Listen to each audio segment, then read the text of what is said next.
Audio Jungle.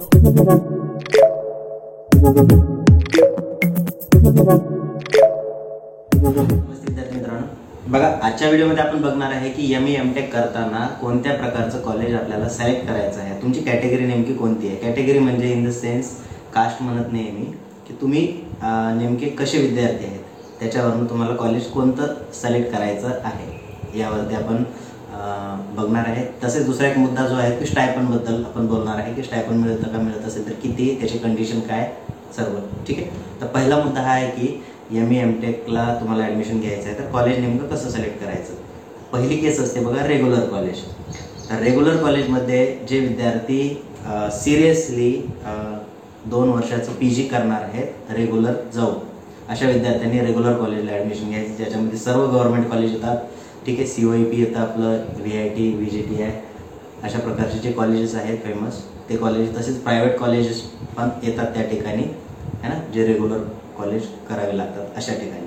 ठीक, आता याच्यामध्ये बघा काय असतं, तर तुम्हाला अटेंडन्स मॅन्डेटरी राहते, त्यानंतर तुम्हाला क्लास टेस्ट वगैरे द्यावीच लागते है ना. सर्व काही त्या ठिकाणी ॲज पर म्हणजे जसं BE ला आपण रेग्युलरमध्ये करत होतो तशा प्रकारे त्या ठिकाणी ॲक्च्युअलमध्ये केलं जातं.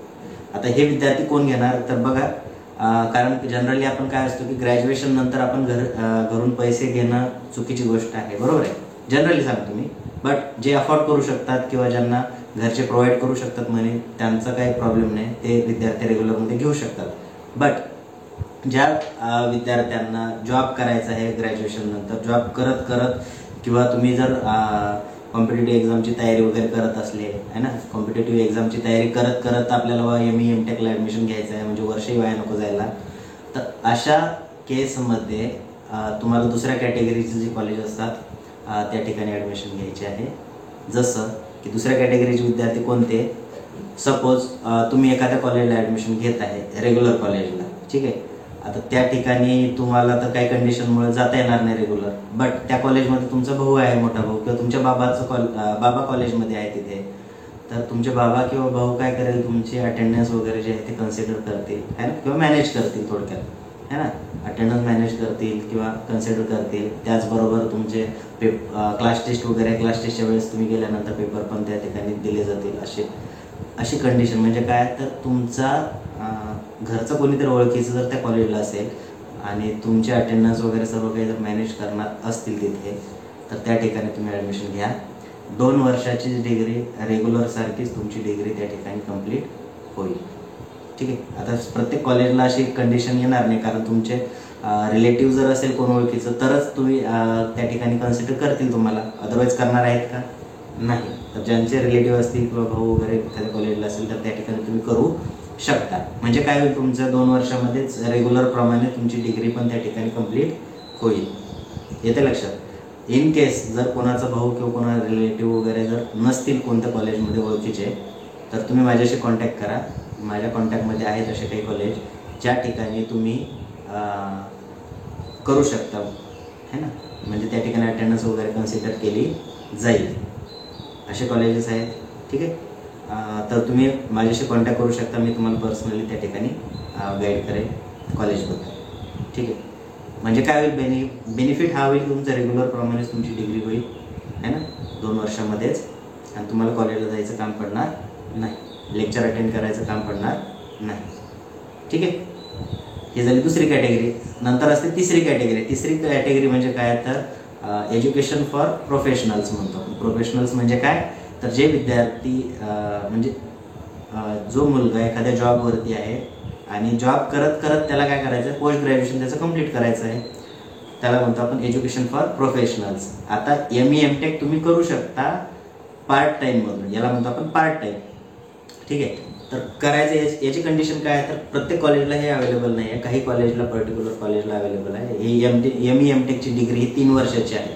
पार्ट टाईममध्ये किती वर्षाची आहे, 3 वर्षाची, आणि फीस पण तुम्हाला 3 वर्षाची त्या ठिकाणी पे करावी लागेल, बरोबर आहे. तर पार्ट टाईमसाठी तुम्ही इन्क्वायरी करा, त्या ठिकाणी असे कॉलेजेस तुम्हाला मिळतील.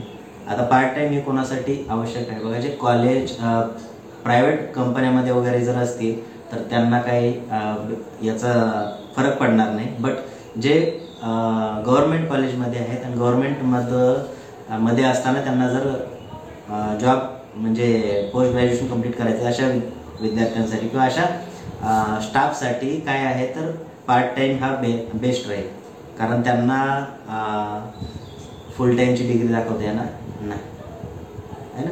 पहिला मुद्दा क्लिअर झाला असेल तुम्हाला. परत एकदा रिवाईज करूया. जे विद्यार्थी रेग्युलर ME-MTech करणार त्यांनी रेग्युलर कॉलेजला ॲडमिशन घ्यावी.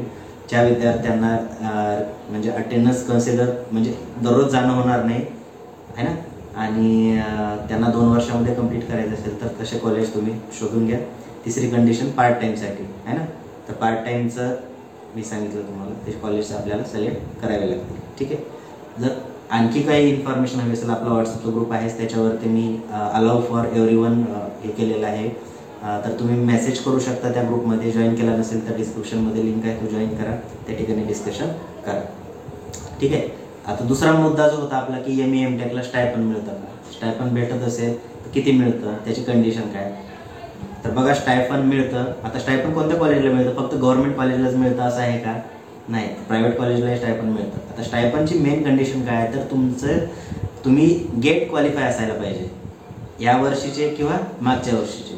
गेट क्वालिफायचा स्कोअर हा 2 वर्षासाठी व्हॅलिड असतो.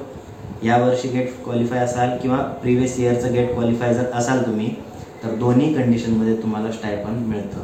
आता स्टायपन गव्हर्नमेंट कॉलेजलाही मिळतं, प्रायव्हेट कॉलेज, प्रत्येक कॉलेजला स्टायपन त्या ठिकाणी मिळत असतं.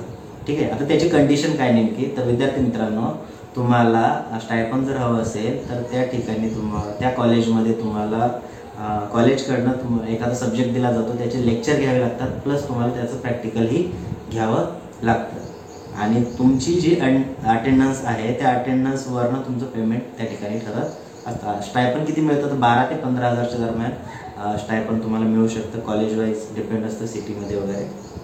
ठीक आहे. तर हे झालं स्टायपनसाठी. गेट ज्यांचं क्वालिफाय नाही अशा विद्यार्थ्यांना स्टायपन मिळणार नाही.